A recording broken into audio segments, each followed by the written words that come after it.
we got a very miraculous email one summer that said the funding had been approved, and we were all like, no, it hasn't.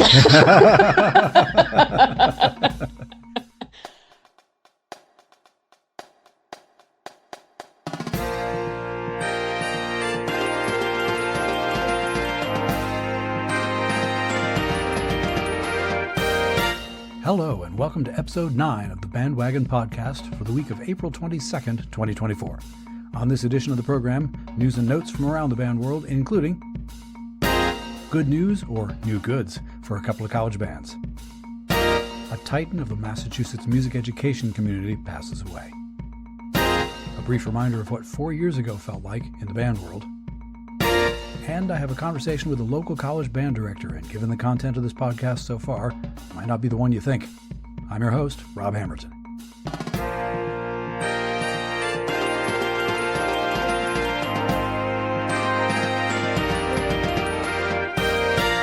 Hello, dear listener. Right up front, I'm going to let you know, my interview this week is with a really interesting, really talented, and really wise musician and educator. And because our talk was so dang cool, I had a hard time editing it. I wanted to leave it all in. But our whole conversation lasted just north of an hour and 3/4, and let's just say there are podcasts that routinely last for several hours, and I don't want to put you through that. I just don't.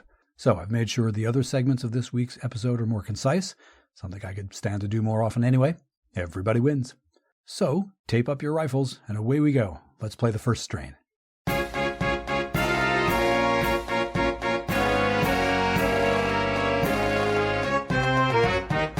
In this episode's first strain, news and notes from the band world. Dateline, Iowa City, Iowa.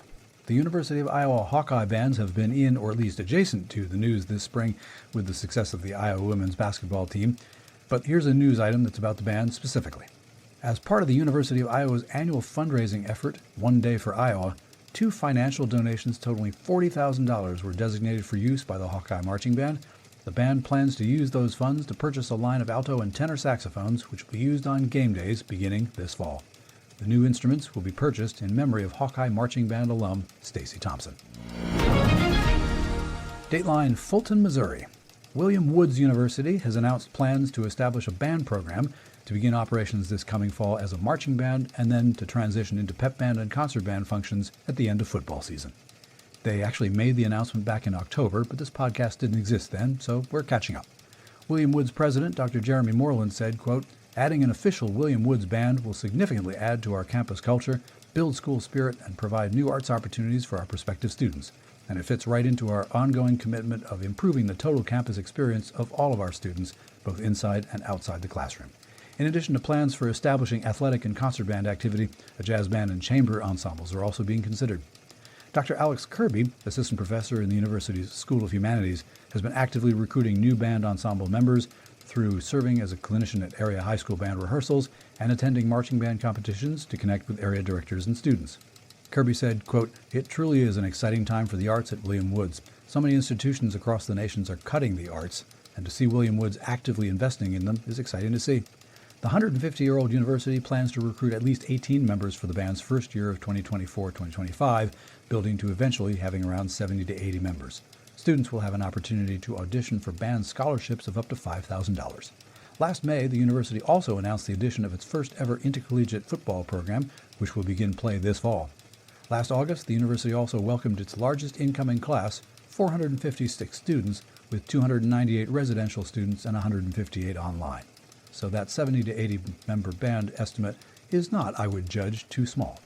Last month, the university began construction on a new multi-sport stadium which will house that inaugural football team.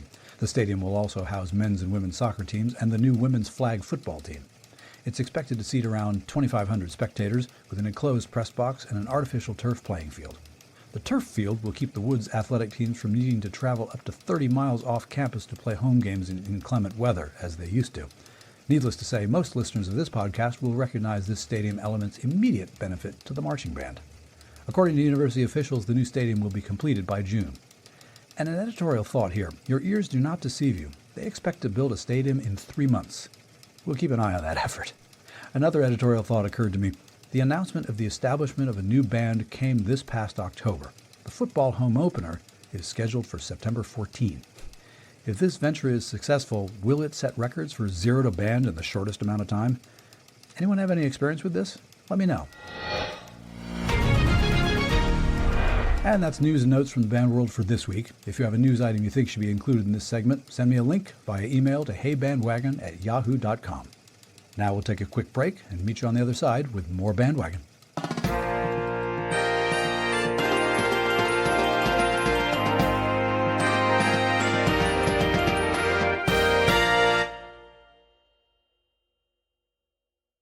Okay, let's take the second strain.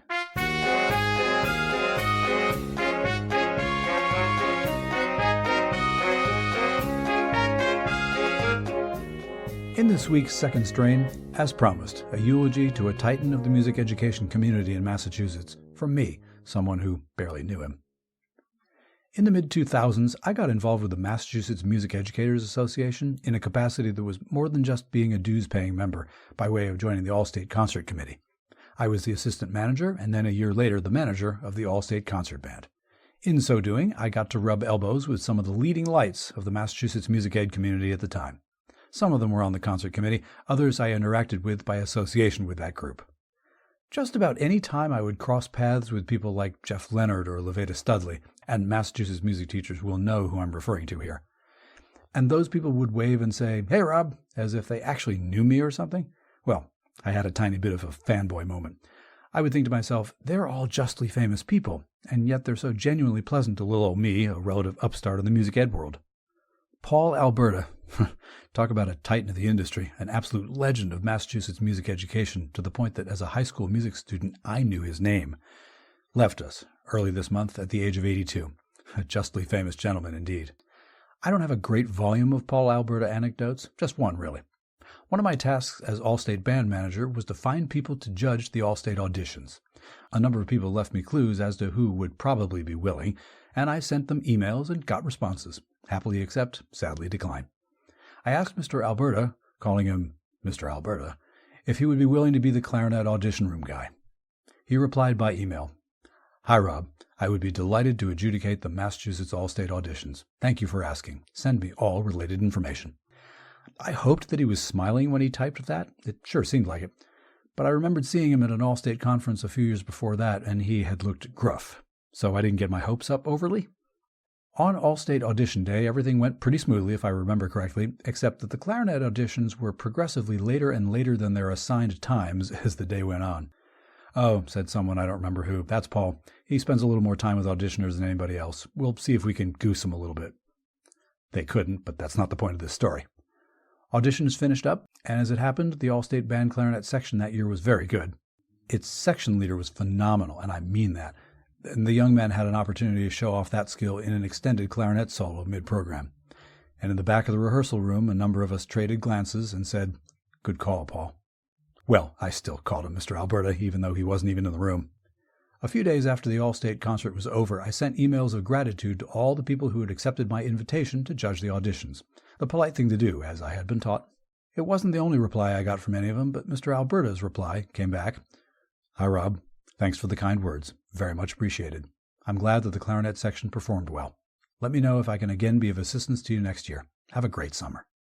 He, a busy fellow, could have dashed off a quick, perhaps 1 or 2 word note, say, "Thanks, man," and it would have been fine by me.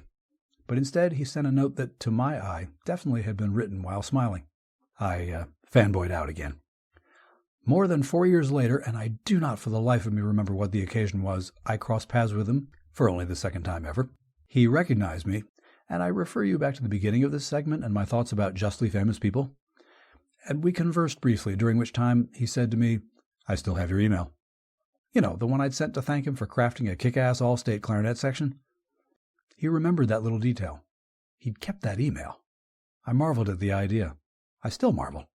I imagine, based on my meager experiences with Paul Alberta and the wealth of stories that I've heard and read in the 3 weeks since his passing, that the clarinet section of the Symphonic Band of the Great Beyond will now be thoroughly and comprehensively prepared, down to the last pitch and rhythm and nuance of expression. And they'll love every moment of it. Godspeed, Mr. Alberta. All right, let's observe a respectful grand pause, and on the other side of that, a conversation you will absolutely enjoy.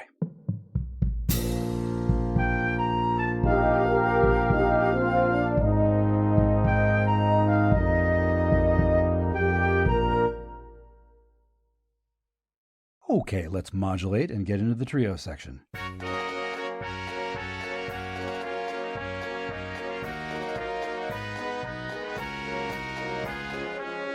This week in the trio section, normally when we invoke the phrase friend of the podcast or program or whatever, it means they've been an interview guest repeatedly.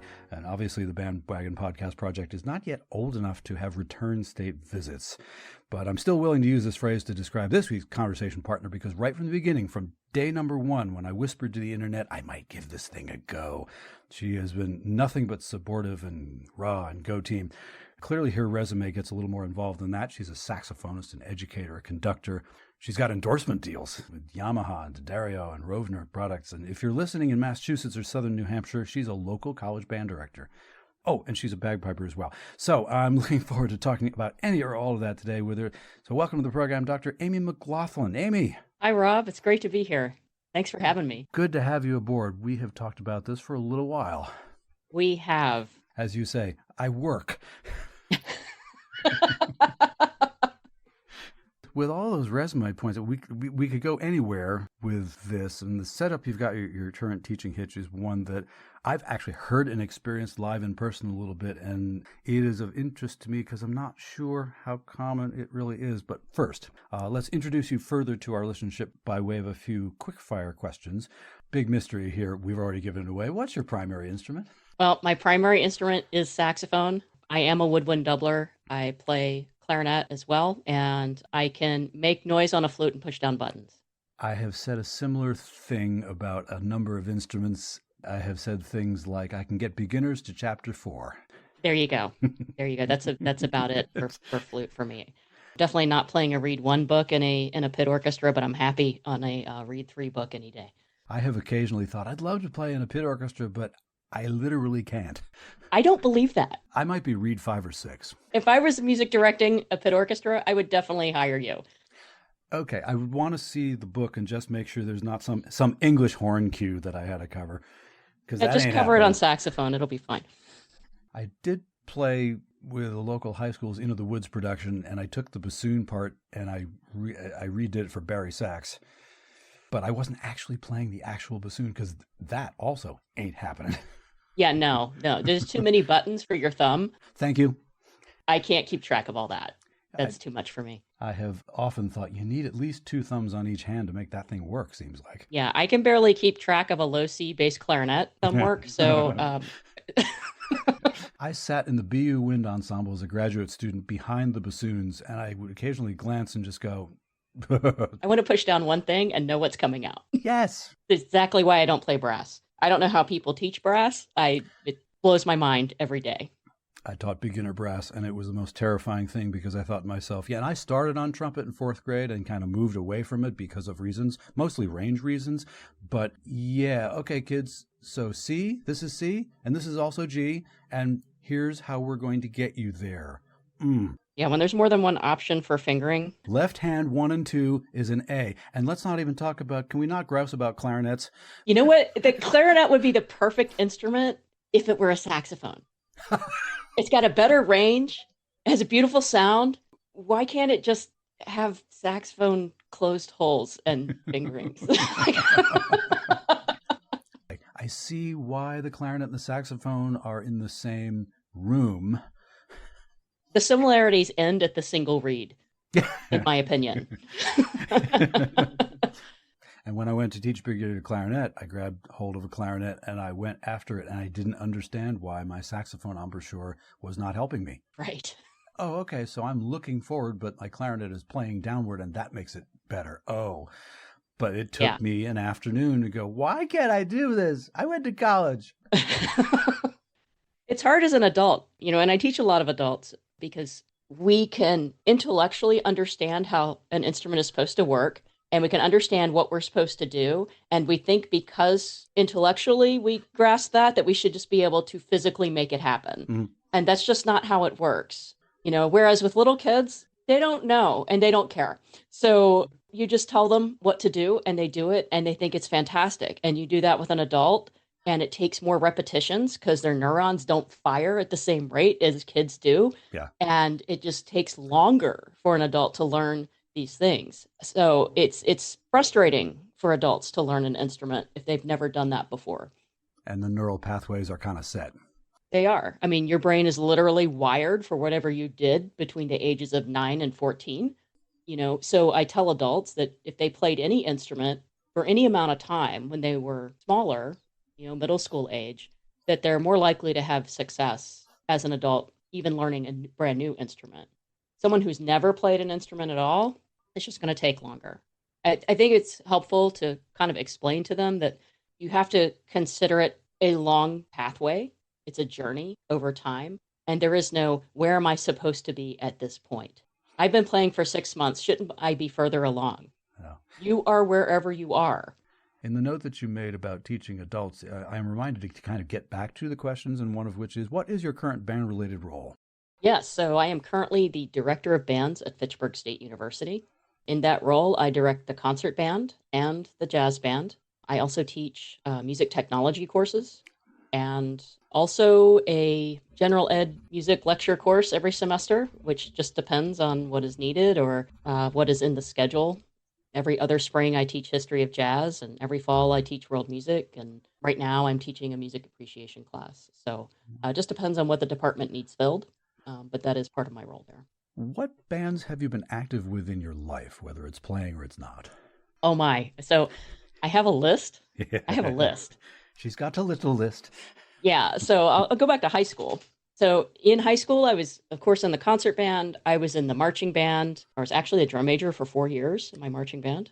I was in the jazz band. I also played in a community jazz band in high school that my band director got me involved with. They were out of a Methodist church in Manassas, Virginia, the St. Tomcats.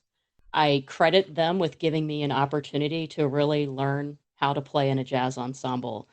I get to sit next to some really wonderful people and learned so much about jazz styles and how to play in a group from them.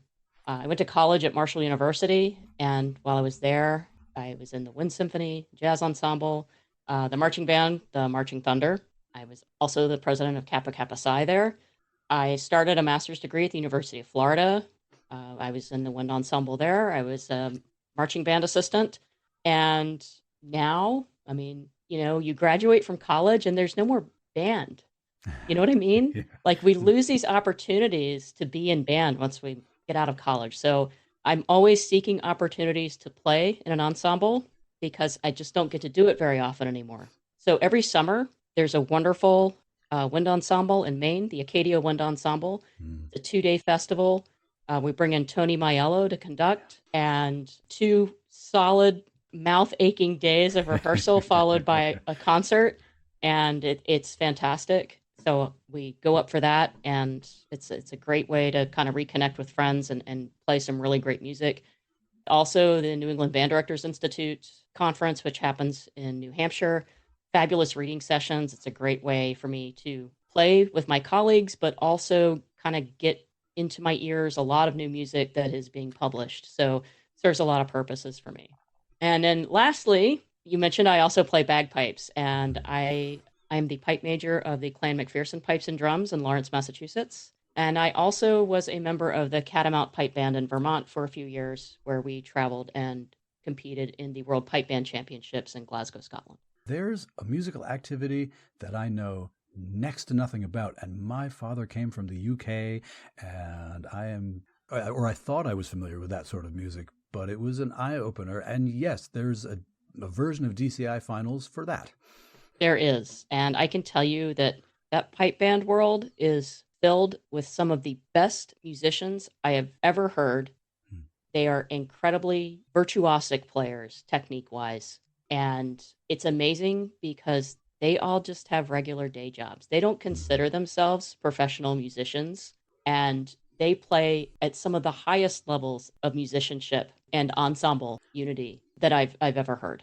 And not just because I know you and that part of your musical life, but also because I would rather not have people tell jokes on my instrument. I try not to tell bagpipe jokes because, look. There's a lot. Why do bagpipers march around and get away from the sound? Yeah, that's my favorite one. That one I had not heard. Really? Come on. I heard the one involving the dumpster, but look, no, that. They are incredibly loud. One set of Great Highland pipes is 110 decibels. Is it really? Yes. Which is a considerable percentage of a jet fighter sound. Yes, that's definitely hearing damage range. More of us should be wearing earplugs. And all that time I was pleased to see it when the percussionists in marching ensembles put in the earplugs. I thought, finally, because I know of examples of hearing loss there. And it wasn't until recently that I thought about the people in the middle of the brass block. Yeah. And then I hadn't really considered that one single instrument could be as loud as that. And okay. Well, I mean, even violinists, they have a high percentage of hearing loss in their left ear. Which makes a certain amount of sense, yeah. So, the violin's resting on your left shoulder and it's closest to the sound. So, even instruments that we think of as not being very loud, over time can definitely cause hearing damage. In our household, we've invested a lot of money in high-end musician earplugs, and we use them pretty religiously. And you are married to a brass player of our mutual acquaintance. I am. And a brass player who has hearing loss as well. But we also don't know how long he has had that hearing loss, and we suspect he may have had it his whole life. So his hearing damage has not changed over time. He is missing a specific set of frequencies out of the mid-range of his hearing. So when you look at his hearing chart, it looks like a big V. Interesting. So yeah, he does wear a hearing aid, but he also wears earplugs now in rehearsals. And when your wife's in a pipe band, you get sucked into the pipe band, so now he has to play bass drum in my pipe band. So I mean, he always has the earplugs in for that. It's an impact, maybe a slightly less sharp impact than one of the snares or one of those similar drums, but no less of an effect, I would imagine.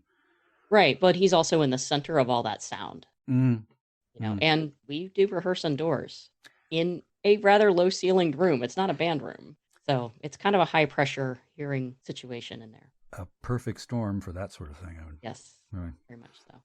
And I suppose I'm not sure which instrument I'm talking about with this, but how did you get into playing your band instrument?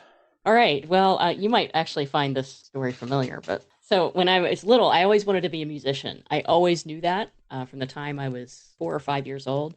Begged and begged my parents to let me take piano lessons. And when I turned 6, they bought a piano from our neighbor and brought it over in the pickup truck and rolled it into the house. And they found me a teacher, which I now realize was quite early, at the age of 6. So I'm probably pretty lucky to have gotten that. But my 2 older brothers, played band instruments. And I wanted to play one too. And when I was going into the 6th grade, because that's when you start in Virginia, I originally wanted to play French horn. And my mom said, well, we already own a trumpet and a saxophone. You can pick one of those. I'm hearing echoes. Keep going. Right. Well, the trumpet was still being used by my brother who was in high school. So I was damn sure I wasn't sharing with him. So I took the saxophone, and the rest is history. So your musical life has taken you from Virginia to West Virginia to Florida to here in New England, and eventually into the Massachusetts State University system. How does all that happen exactly? It was a long and winding journey. I'll just put it that way. I have 3 degrees in saxophone performance. While I have a ton of band leadership experience, I never really thought about becoming a band director as a career. And I'm not sure why, but I didn't. But, you never know where life's going to take you. I had started a master's degree at the University of Florida. It wasn't really working out for me there. It wasn't the right place for me or the right time for me to be in a master's degree program.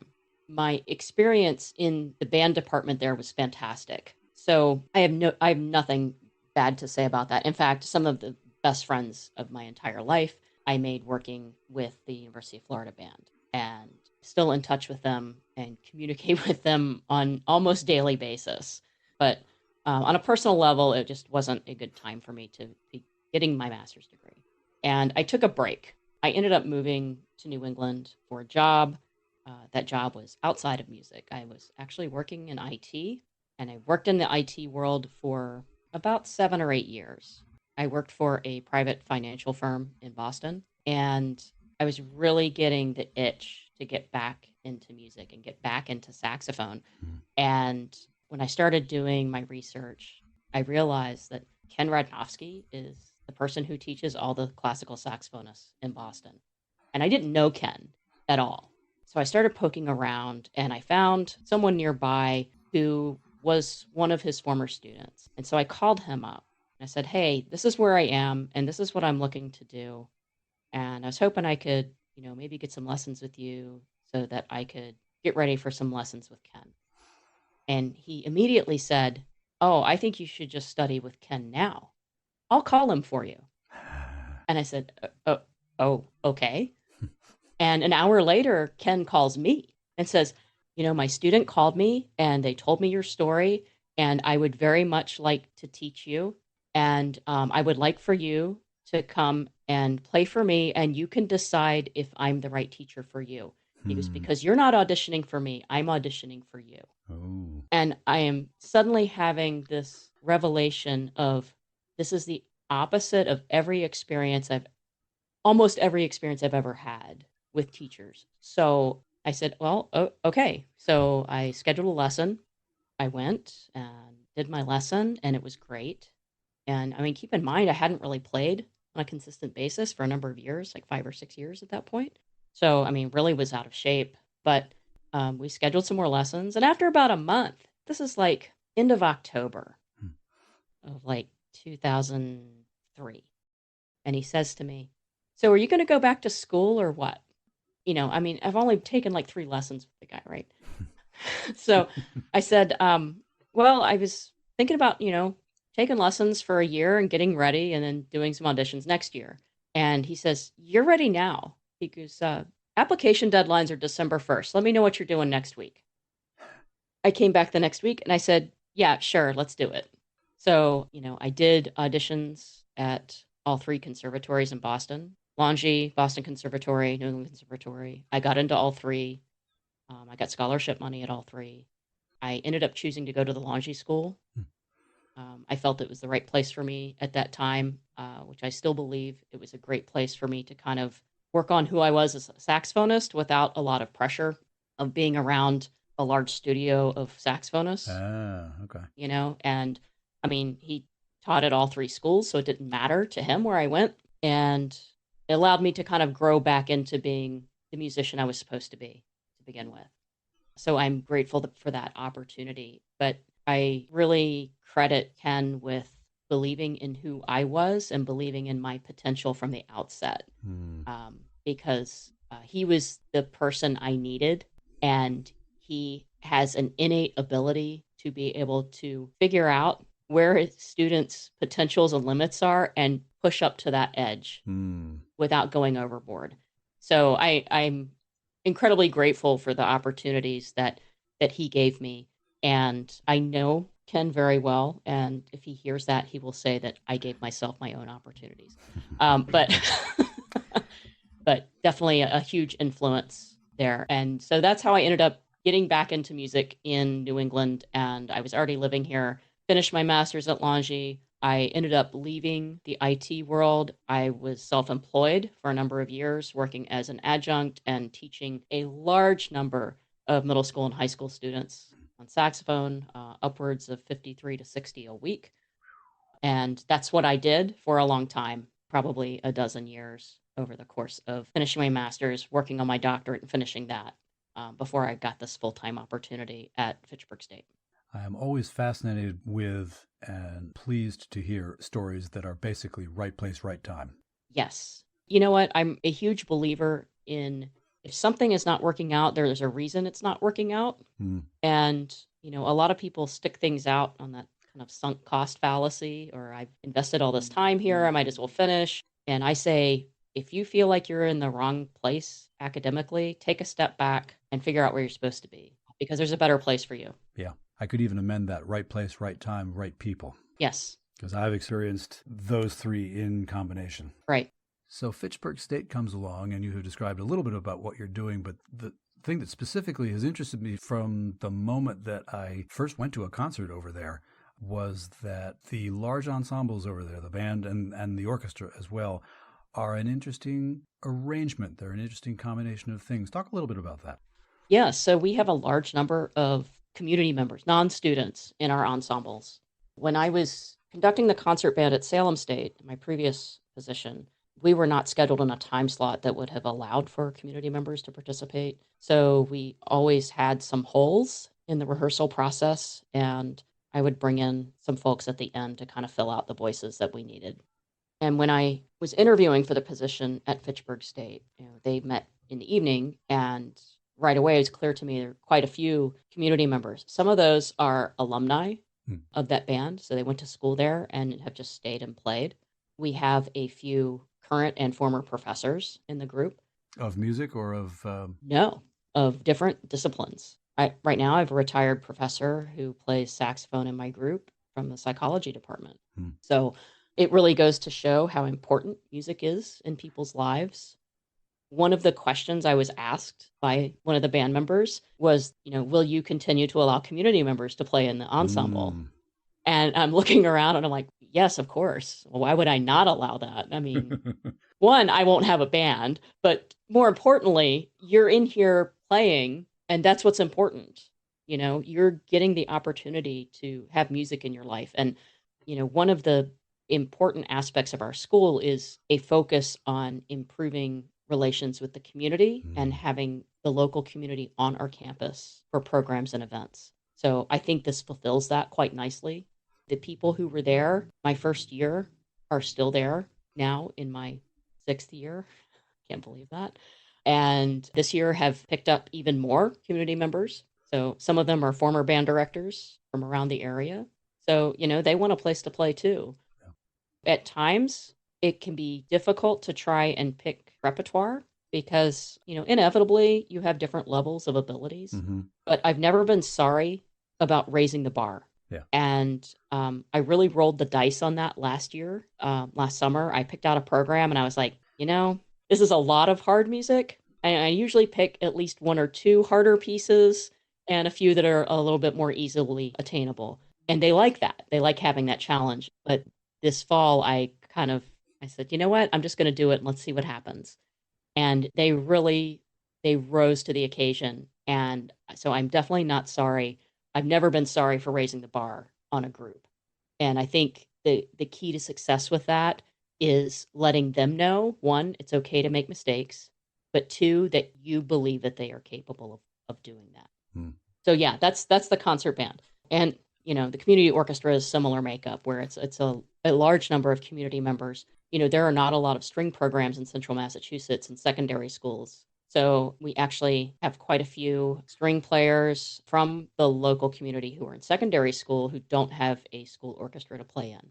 It strikes me that Fitchburg State, based on what I've been able to observe, is at least interested in moving the music thing forward. I mean, I was there for the event where you had a presentation about the acquisition of the new Steinway piano.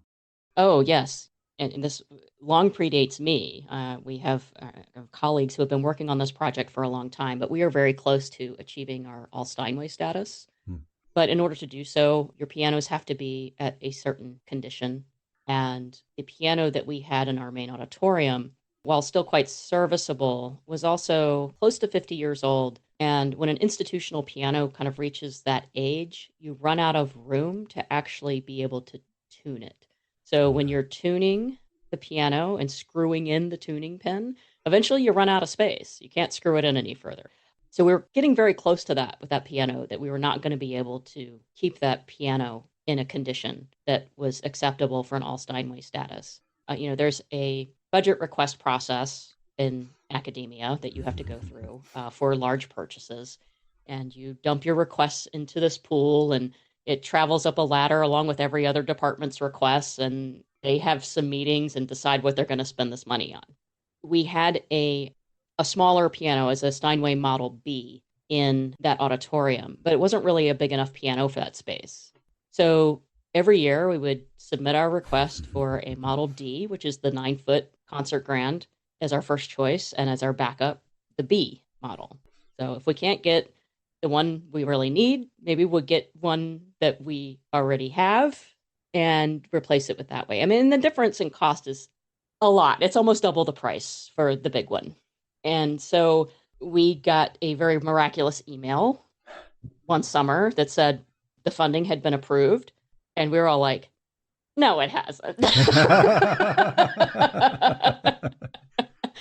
This can't possibly be right. I mean, they're even more now, but at the time, that we got that piano a few years ago. A Model D is $180,000. Eventually, they said, nope, that's correct. We're going to fund this purchase. And we're still in shock. And so we said, well, we need to go to New York and pick it out. You'll have to fly us down there. And they said, okay. And we're like, what's going on? Like, really? So we went down there, and this is it during COVID. So we go down all masked up, and they took us on a full factory tour, which took well over an hour. We got to see every aspect of how the Steinway piano is put together. And I will just say that that is an amazing process. Nearly every aspect of those pianos is handmade by someone who specializes in that very task. So every little piece that goes in, there's someone that specializes in that. The end of the foot. Yes. And yes, it's a lot of money, but it is put together in exacting detail by hand. There is no mass-produced Steinway piano. Then we went into a selection room with 5 pianos, and we spent the afternoon picking out the piano that would sound the best in our auditorium. And they all were vastly different from each other. Some had a gigantic, bright sound, and some of them had a quieter, more mellow sound. We got the most versatile instrument we could out of that, and we love it. The support we have gotten from the administration for the arts over the past 5 or 6 years has been fantastic. When I came into my role as the band director, we were missing a lot of band inventory. We didn't have a lot of the percussion instruments that you need to play modern concert band music. And I made a gigantic list, and I said, this is what we need. This is what we have that needs to be replaced. And here's the 3 items that can stay in the inventory. And this is before I even had my contract signed, you know. And I sent that up the ladder to my department chair, and I didn't hear anything for days. And I was like, they're going to rescind my contract. You know, he eventually sent me an email back. He said, I met with the dean, and we can't do it all right now, but we're going to work on it. And they did. They kept that promise. And over 3 years, we outfitted concert band with the percussion it needed. We replaced aging inventory that needed to be replaced. The support for music from the administration has been more than I could have ever hoped for. I'll just put it that way. And continues to be so. Even with a change in provost and dean structure, it's gotten even better, I will say. I subbed in with your percussion section one evening, and I was surrounded by gear. Yes, you were.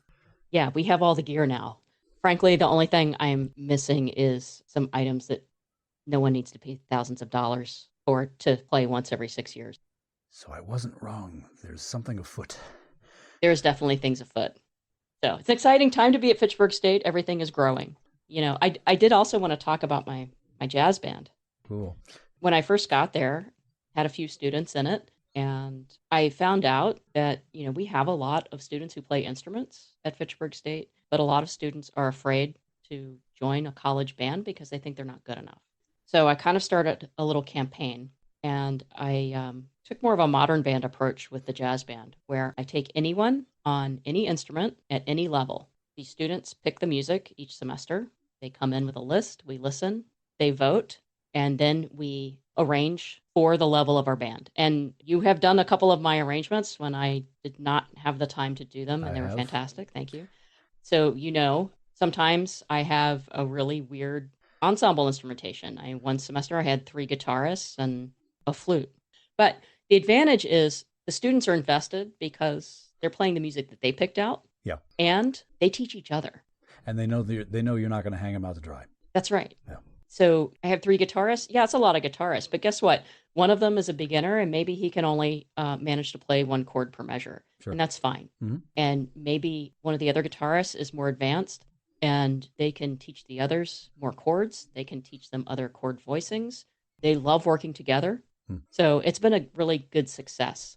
And I've never been sorry that I took on this format. I mean, right now I have a flutist and a trumpet and a French horn player, 2 drummers and a pianist, and they sound great. I did time with sitting at the piano with my drum set kid over there and my French horn guy over there and my banjo player over there. And we said, what can we play? And to this day, I don't remember whether it was the French horn kid, Ryan, or Steve, the banjo player, who looked at me and said, bong, bong, king, gong, gong. French horn, wah, da, da, da, da, da. It was the first thing we played. And And then we played bluegrass with French horn, and you do what you got to do. But right, it's a situation where everybody is contributing ideas about things. And certainly in my case, and I know in your case, they trusted that we weren't going to give them stuff that was going to embarrass them in public. Yeah, you give them stuff that's reachable for them, and they trust you. And, that kind of mutual relationship is what helps build bands. So now you're getting your groups, he says, deftly pivoting to a current event, which we want to put out into the world and let people know about, that as this podcast goes out on Monday, the 22nd of April, 3 evenings later, you're doing a concert with your band and orchestra that involves a guest artist. On April 25th, we have booked ourselves a guest artist, and that guest artist is New England trumpeter Jay Daly, who does a terrific show called History of the Popular Trumpet. It is a medley of popular tunes from early jazz through the Great American Songbook to kind of late 70s chart toppers that all have fabulous trumpet solos in them. We are so looking forward to working with him. And I got to tell you, the band was a little nervous when I proposed this. I said, this is what we're going to do. And they're like, I said, this is when we're going to rehearse with them. One rehearsal, and then, we'll do the performance. And they're like, can we get more rehearsals? Nope. You get one You shot. won't need them. That's what I told them. I was like, you won't need more rehearsals with him. It'll be fine. And oh, by the way, his resume includes, he's played with everybody. Oh, yes. He's played in bands that backed Sinatra and... Yes. He has quite a resume. He has an amazing sound. And, I knew of Jay for many years, but I had never worked with him until probably the last few years. Actually did some pit orchestra work at some high school shows with him. I was asking him about, this history of the popular trumpet thing that he'd been doing. He's like, oh, yeah. He goes, I'd love to come out and do it with your concert band. I was like, accept now and figure it out later. Right. I ran into him again in the fall and I said, hey, you still want to do this? He's like, yeah, let's do it. I was like, are you free on this date? Because I already have my concert date set. And he's like, yep, I'm free. We'll figure out a dress rehearsal. I said, sounds good. Not only is he a great performer, he's also a great person. And as a former school music teacher himself, he gets it. Okay. He wants to give students an opportunity that they might not have. He's a good clinician. He's a good teacher. And he is willing to work with anybody. He's not too cool for the room. Exactly. But yeah, we're so looking forward to it. The concert's free. Weston Auditorium, April 25th at 7:30 p.m. Before we finish up, I can offer you what has come to be my customary set of less resume band questions. First one up is always, what's one of your favorite band pieces of music that you've played, whether it's outdoors or indoors or wherever? My favorite is the March from Hindemith's Symphonic Metamorphosis. I love playing it. I love listening to it. I love conducting it in my living room and in my car. Yes, of course. I have listened to every single concert band recording of this and could give you a complete analysis of what I like and don't like about each one of them. This is definitely my favorite. But a really close second is Omar Thomas's A Mother of a Revolution. Love that piece. It's so powerful on so many levels. It's so well written. And has such a strong message. That was one of the ones that was on the program when I subbed in on the bass drum, probably. Last fall, yes. So on the flip side, what's a piece of band music that you've never played but you would like to? I would really like to play Julie Giroux's new symphony, Big Blue Marble. I love her music. I love her writing. I love her as a person. It is a really cool new piece of music with a accompanying video. Yes. One of my last 2 questions that I always ask, tell me one of your favorite band stories. I've got a few favorites, and most of them are from my time with the Gator band in Florida. I'll leave out names. We had a graduate assistant who would take the pep band to the away basketball games, and this person was quite notorious for leaving band members at rest stops if they weren't back on the bus in time. And this is before anyone had a cell phone. So if you got left, you couldn't call and say, hey guys, you left me. You had to get some stranger to give you a ride in their car and chase down the bus on the highway and get them to pull over, So one night they were late coming back to the bus and the pep band left her. Ooh. Karma. Yeah. There's some karma for you. This is what happens when you disrespect your band. They don't have any respect for you either. It is a funny story. somewhat. I can't imagine ever leaving a student behind somewhere. Yeah. I mean, yeah, we're all adults. It's one thing if you miss the bus on campus. Yeah. It's another thing when you're, 300 miles away from campus. No phone. So I don't know whether we may have covered this just now, but have you got a favorite band life lesson or a bit of wisdom that you found useful, either outside a band or in? I do, and we haven't covered it, and it actually comes from George Parks. I attended his drum major camp a few times when I was in high school, and one of his big sayings was, "Don't go to your band director with a problem if you don't have two solutions ready to give them at the same time." Mm. And I think this is true in any workplace. You sub out the word band director for manager or supervisor, Yeah. you've got good job and life advice. Be part of the solution, not part of the problem. No one just wants to hear a complaint. I have one other life lesson that I learned from Dave Waybright at the University of Florida. If you're taking a band on an overnight trip, make sure you're staying in a place with easy access for the band to have something to do that night. Because if they're busy having a good time outside the hotel, they won't wreck the inside of the hotel. I am guessing that there are a number of podcast listeners that are nodding their heads vigorously. Yeah, the last thing you want is for your group to have a reputation of wrecking hotels. I remember being the graduate assistant of our mutual brass playing acquaintance, and we were overnight at a hotel somewhere. I was on the bus counting heads, and he came out the hotel with his paperwork, and he got on the bus and said, "Well, they want to have us back." At the time, I think I did not have enough experience on the leadership end of a band bus trip that involved a hotel, but I very quickly figured out what he meant. Yeah, it's worth it. You don't want to call a hotel and tell them who you are and have them say, I got to wash my socks that night. Sorry, full up. They- And as soon as you get off the phone with them, they're calling the next hotel to give them a heads up. And one last important thing, which is not one of my usual end questions, but it could be, I guess. If a hypothetical listener wanted hypothetically to learn more about you and your projects, where could they hypothetically find you online? Yes, well, in reality, they can find me online at McGLOTHLINmusic.com. They can also go to fitchburgstate.edu and do a search for me there. There's information there with our bands and events that are coming up. Conductor, educator, saxophonist, bagpiper. We didn't talk that much about that. Amy McGLOTHLIN, thanks so much for taking time for this conversation. What a blast. Thanks, Rob. I've been looking forward to this for so long. I really appreciate the opportunity. All right, one last pause and then we'll head for the finish line. Thanks so much, everybody, for continuing to listen.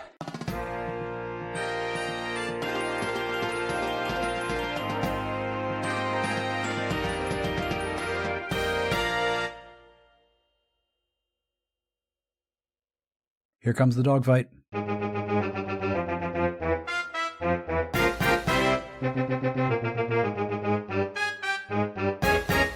This week's dogfight is brought to you by Facebook Memories and the fact that Mr. Zuckerberg's online creation can remind us daily what we were doing 1, 2, 3, 5, 10, 15 years ago.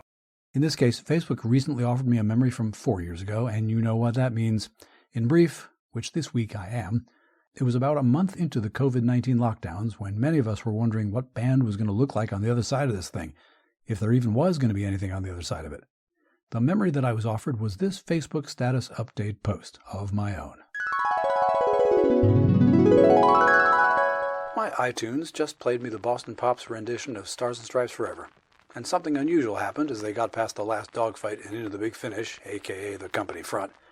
I got thinking about how enthusiastically a lot of bands and orchestras are going to play once we're able to gather in groups again, just because they can gather and play again. And I got all choked up. He got emotional over Stars and Stripes? You mean Scars and Scrapes? Moans and Gripes? The most played Sousa March ever? Borderline cliche? Yup. I'm okay now, but again, man, when this is over. Just a gentle reminder that no matter how much more work we've got to do with our bands before our next concert, no matter how much reeds cost, no matter how much our band's various personalities sometimes bang up against each other, for the most part, right now, once again, we can gather in groups and play our band tunes. And a gentle reminder that we should work hard not to take that for granted. That's it. That's the tweet. Okay, one last fermata, and then we'll wrap things up for this week. Thanks for continuing to listen. To close this week, let's take the coda.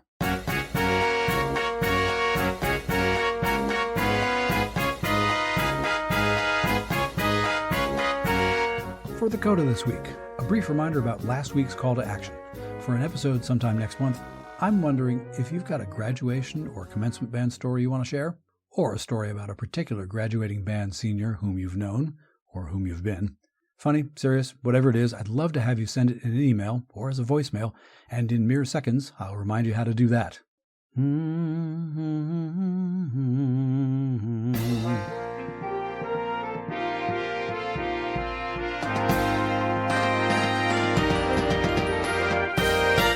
That's Bandwagon for this week. Thanks as always for downloading and listening. Bandwagon was written, researched, and produced by your humble host. Musical interludes were produced by Hammerton Media, from source material largely by John Philip Sousa. You can listen to more episodes at our website, heyband.podbean.com. Please give me feedback, be polite, but let me know what you like, what you think might change. Tell me your best band story, or suggest a topic for a future episode. Whatever you like. You can do that using our email address, heybandwagon@yahoo.com, or leave us a 90-second voice message by going to speakpipe.com/heybandwagon. Be aware that we do reserve the right to include your message on the podcast unless you say otherwise. All those contact links and links to our news items, conversation topics, and my interview guest, Dr. Amy McGLOTHLIN, can be found in our show notes. Please share the show on social media, and thank you for that. If you enjoy this podcast, get someone else to listen as well. Word of mouth is the best recruiting tool. And to keep up with us every week, subscribe to Bandwagon on the Podbean app, Apple Podcasts, or wherever you get your podcasts. And please give us a 5-star review. It really helps other people to find the show. For now, take care, stay in touch, stay in tune, and we'll do this all again next week. I'm Rob Hammerton, and remember, a timpani is not a table.